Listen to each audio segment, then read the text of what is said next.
Here's a whole bag of tops of kale, because the kale was kind of going to seed, so I took all the tops off, and it's a huge bag. You can see this. Anyway, there's just so much going on in this garden. There's like great kale here. I really would like to get some kale trees. There's just so much stuff. And there's more dinosaur kale there, some nice collard greens and chard and cabbage.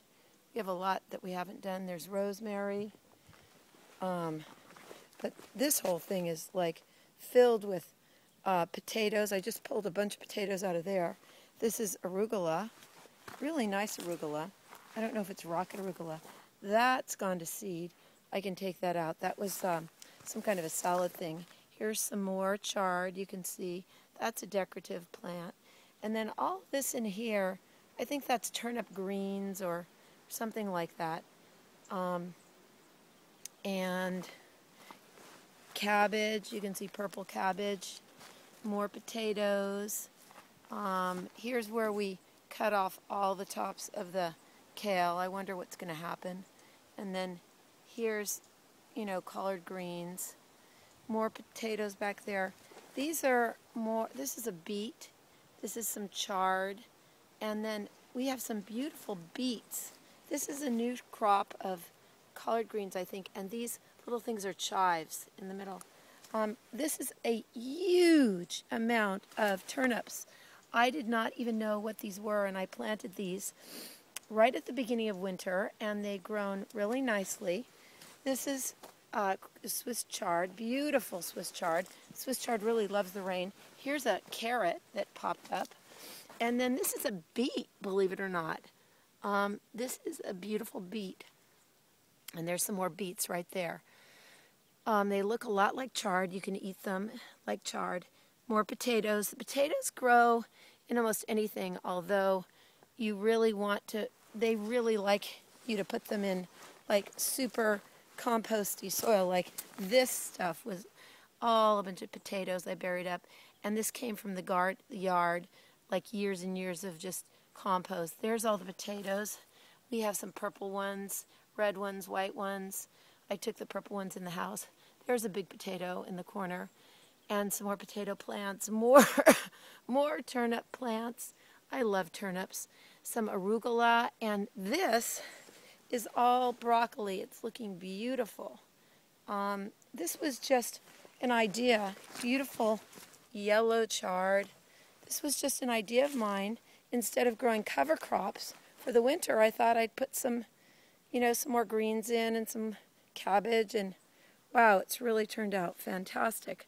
We have so much stuff now. We're going to have to give or sell some of it because it's like crazy. There's our 3 compost bins. We need to, and then we have some hay in the back of that one. We really need to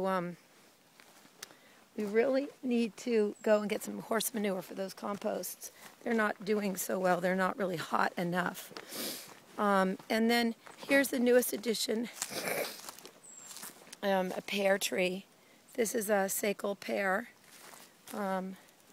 They put the pretty sign on there so that you can remember.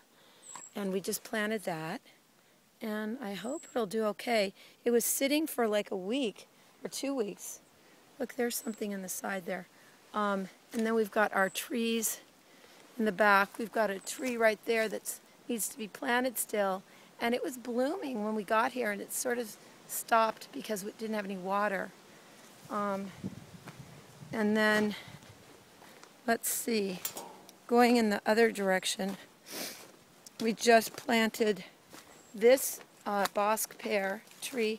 I put some parchment paper on the bottom with some grease. That's the bosque pear.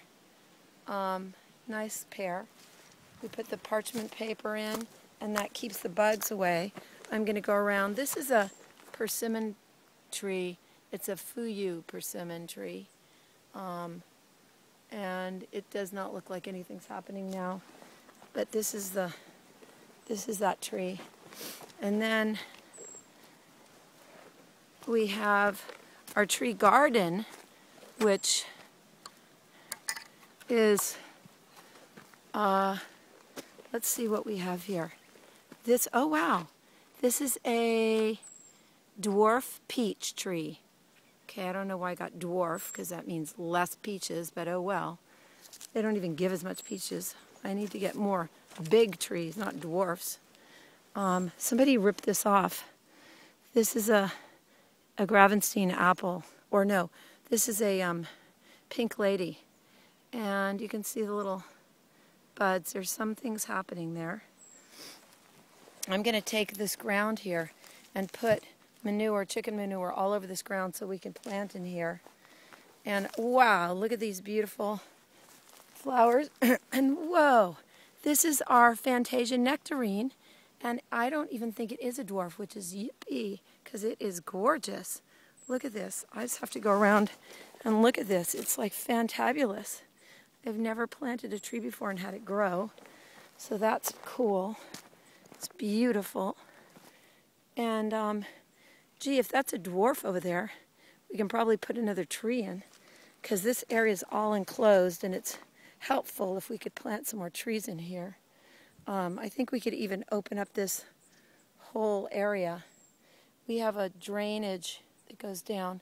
This is a, well, now this tree looks pretty desolate, but it's a chocolate persimmon. Whoa, that's cool. They call it chocolate persimmon because it has a chocolatey color, but they're unusual and they're kind of hard to grow apparently, so probably wasn't the best choice, but it looked interesting. And then this is a coffee cake persimmon. Ooh, also interesting. And then we're digging a hole right there to put our new plum tree in. And then I want to get some orange trees. So we got a lot going on here. It's turning into a little farm. Whoa! And then like a lot of eucalyptus up here that we could use to do something with. And a kind of menacing pine tree that we probably should take down, and menacing eucalyptus trees that could potentially kibosh on our garden if any of the branches started falling. It's always a problemo with these things, and they spew leaves everywhere. So anyway, this is like a super long video, but this is what we got here. There's also, we have a little baby plum tree that we got from somebody who just like put it to seed, like took the, oh, here's another persimmon tree. This is, oh yeah, I think I talked about that one.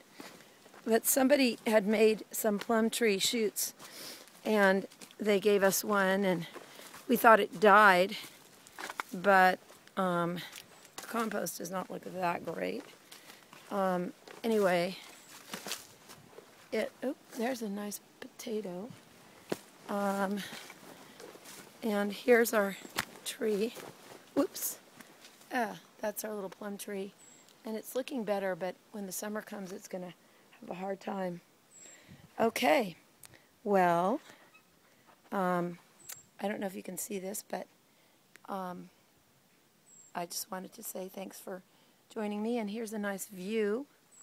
You can't really see, but it's of El Cerrito. And that's it for Topside Farms.